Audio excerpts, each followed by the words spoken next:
Welcome back to Online Darts, everyone. It's been a minute. We're catching up with the asset, Paul Nicholson. Paul, it's been a while. First of all, how's things with you? Not too bad, actually. It's been busy. Euro Tour action, bit of live league. I had a tiny bit of time off in April, and we're in the midst of this crazy period at the minute, which is thoroughly enjoyable. We'll catch a minute with you because there's lots to discuss because it's been that long since we've spoken about it. First of all, Premier League. Are you enjoying the new format?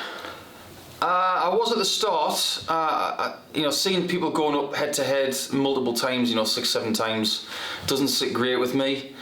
But I understand the concept of having a tournament at night. I think it's suited certain people. It's definitely suited Johnny Clayton. I think it's been perfect for Michael van Gerwen because we've seen what it's done for his Euro Tour form. So I think we need to see this for maybe 2 or 3 seasons to see the different intricacies with it. But I'm just going to wait over the course of time to see whether this works long term. But at the minute, I'm still unsure. I was going to say, for the fan in the venue, obviously I've been to them all, it's brilliant, but I agree with you, and especially the last 3 or 4 weeks on social media, it's been more vocal for the fan at home when they're saying, we're seeing Michael against Johnny for the 5th time in 6 weeks. We don't mind seeing Michael versus Johnny because it's always good, but there are certain times. I was in Aberdeen and Gary was playing the very first game of the night. Now, the problem with my point I'm about to make is that it would be the same with the old format as well. If Gary's on first and he's eliminated first, then the whole place goes very flat. I know Peter Wright is Scottish, but they've almost got Gary as the #1 son. But when I was in that arena, I just got the feeling that when Gary was eliminated and ultimately when Peter was out as well, the place was really flat. But it's a good format. I think we still need to go with it and give it a bit of a test over maybe a 2 or 3 year period to see whether it really works. Potentially, would you like to see something with the knockout tournament still there, but somehow more than 8 players in the Premier League? I think there's a format out there that if they had a board meeting and just threw out some ideas over the course of maybe a 6-month period, maybe take some social media posts and get some ideas from the public and then get some experts in to see what is possible, maybe that's the way to go. But I don't think this is the finished article, but I think it's getting very close to it. I think the old format was just a bit samey. We got used to it. It had its charms, but I still don't think we're there yet with this one. I think we're getting closer though. Touching on players playing themselves back into form, Michael van Gerwen last year said the worst year of his career. This year already, there are signs, I'm not saying it's there yet, but we're seeing glimpses of 2017-18 Michael. The fact that we're seeing 114 average Michael back is a very good sign. But other players are doing that too. We've seen James Wade do that as well. We've seen Johnny Clayton and Cullen and all sorts of different darting talents getting to that level. We've seen Damon Heta do that recently. So it's good for Michael to get to that level, but it has to be said he needed to, because everybody has improved over the last 8 years since he became world champion. And I think he understands that a fully functioning European tour schedule is good for his form. The evidence doesn't lie. During COVID, the Euro Tour was barely there. His form dipped. Now that it's back up. It's not a coincidence.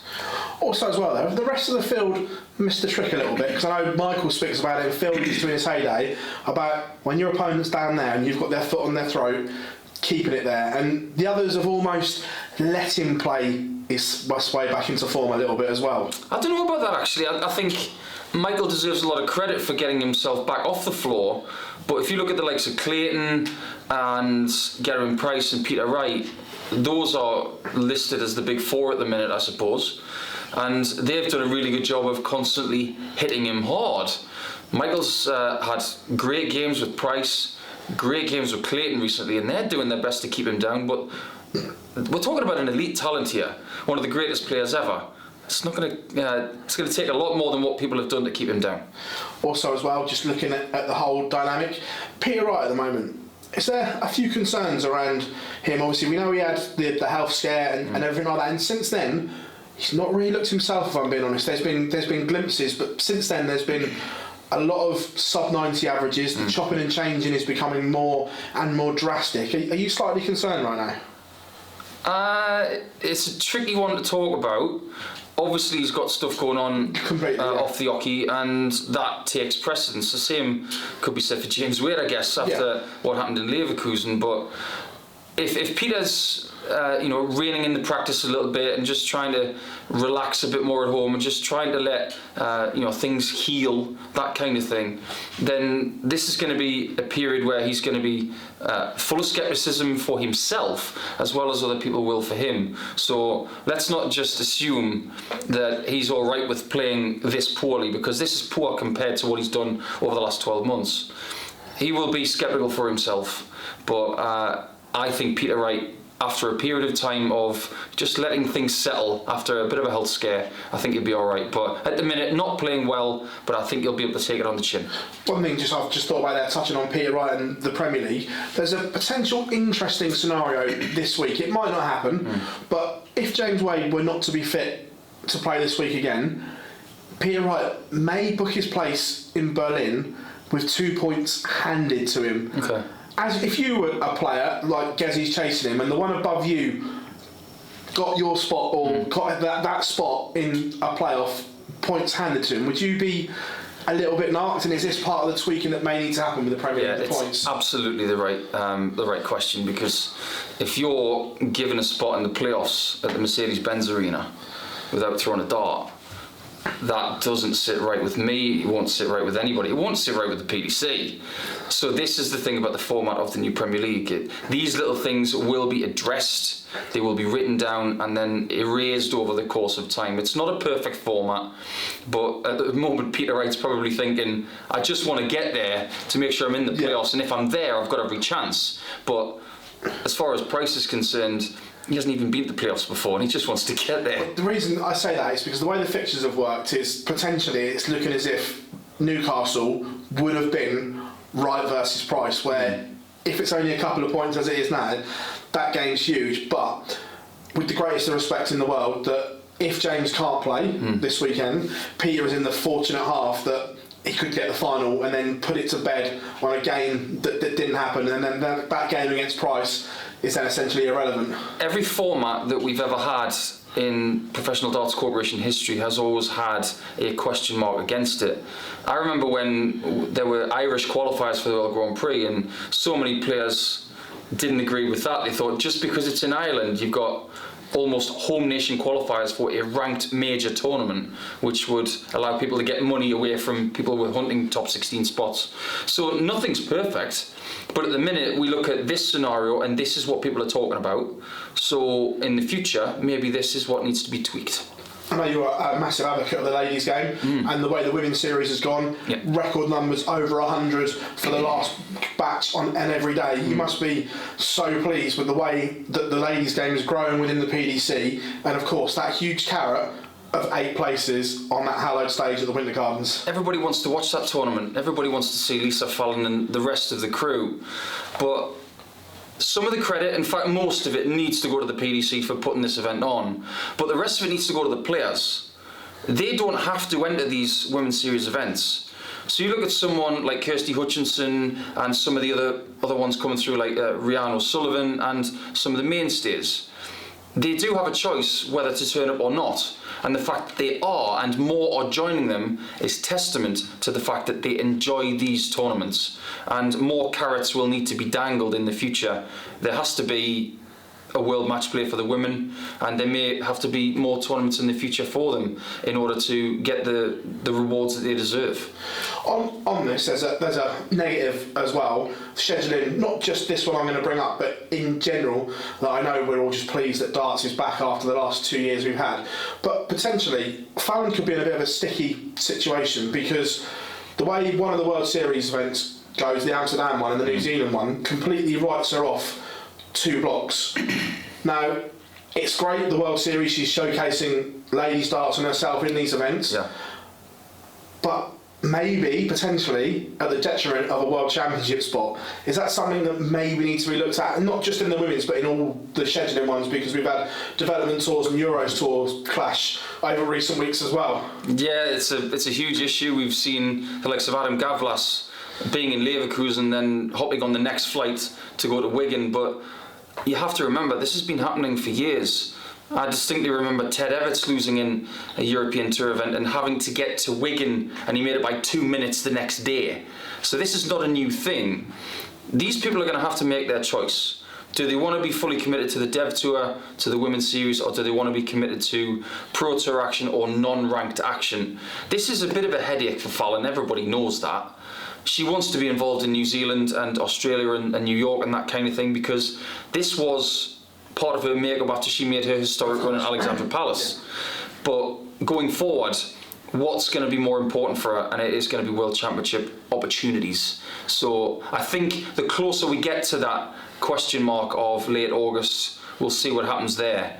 But I don't think she'll want to miss Women's Series events. On this as well, the interesting one comes up, and Josh Rock is the unfortunate one that's highlighting this more than anything at the moment. The Dev Tour, when you've got a tour card, are you developed, aren't you developed? Where do you stand in this out of interest? Because there's a lot of noise around it at the moment, that a lot of people's opinions are that once you have won that tour card, you can't go any higher. You're there. And then is it fair that players are getting that experience on the Pro Tour, playing the best, and then effectively dropping back down and smashing up some poor 16-year-old that is trying to develop and learn his trade on the Dev Tour?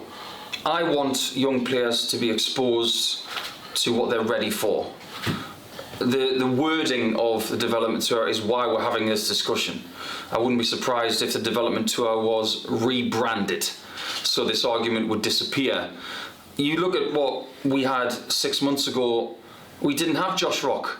No. We now have a Josh Rock, and we're all excited about him. We have Keane Barry, we've got the likes of Nentjes and all these guys storming it through, and I love the fact that we have them. I want them to have all the opportunities that are available to them. If you look at a football club like Newcastle United, for instance, we've got an under-23 squad, and you want them to have exposure to playing that, but if they're good enough, I want them in the top team as well. Yeah. So it's based on that kind of model. So the way things are done now, I don't think it's to the detriment of the development tour or the Pro Tour that they can play both. I just want to see the best playing darts, and if they've got these two, it worked for Dimitri, it worked for Humphreys, it's worked for Everts, and the more we do for the younger generation and give them exposure to the Pro Tour as well, if they've earned their place there, let them do what they want. I suppose, again, one of the counter arguments to this though is the backdoor entries that players can get to the World Championships because of their age or nationality on these other tours. Is that maybe a loophole that needs closing though? Because if you're aged between 25 and when you retire and you're British, you've got a lot less opportunities to get to the Worlds than the development tour players or the players that can play on the other associated tours. Yeah, it's an interesting argument, and when I was at Butlins doing a bit of a Q&A session with Matt Porter, there was somebody from Italy who was asking the very same question about opportunities for people going through South Europe, Nordic and Baltic and these kind of things. But if you want the amount of players that go into a World Championship, you're going to have to give people multiple opportunities. Now, the way I see it is, if someone comes through, I don't know, Eastern Europe, and they have played a lot of European Tour events, they're going to get quite a lot of opportunities to make the Worlds. The Germans get a lot with Pro Tour, with Challenge Tour and the German Super League. But you've got to fill these spots somehow. There's never a perfect way of doing this. But going forward, I think it's something that will develop. And I just like the fact that we are developing the sport in lots of different areas of the world. It's not perfect, but there are plenty of opportunities for everybody. Now, if, say, Peter's here and Patrick's here, two fictional players, and he's getting 3 opportunities and he's getting 2, let's face it, there's still enough for people there. We live in a generation of people who always have an opinion, but I had my opportunities to come through on the Pro Tour, whether it was in the World Rankings, the Pro Tour Rankings, or via Australia. Maybe not at the same time, but when you've got a tour card, you've got to understand that if you don't get through via that, or if you're a development tour player, then you aren't good enough. This is what this is all about. Barry Hearn has said, if you're good enough, you'll get there. If you've got enough opportunities, you'll get there. And you're only hearing this argument from people who aren't good enough. Last one from me, some exciting news. There's going to be a return to action for the asset. I hear that you're scheduled to come and play in the Live League, and are you excited to get the playing career back on track? Yeah, it's only been agreed over the last 24 hours actually. I had a chat with the Live League organisers and we talked about the availability come the summer, and I said with the things that are happening over July with the World Match Play, and I will be back to commentate, the right time for me to crack on is in September. So when we go to Budapest with the European Tour, the following week I'm not doing Jena, so the week after that we're looking at being part of the middle part of September, which is the right time for me to give it a test, see where I'm at. But before then I'll expose myself to a couple of uncomfortable situations, whether it's a local open or playing some stuff online against some other people, and then we'll see where we're at from there and make the correct adjustments going into the later part of the season. Paul, pleasure as always, man. Thank you for joining us on Online Darts. No problem.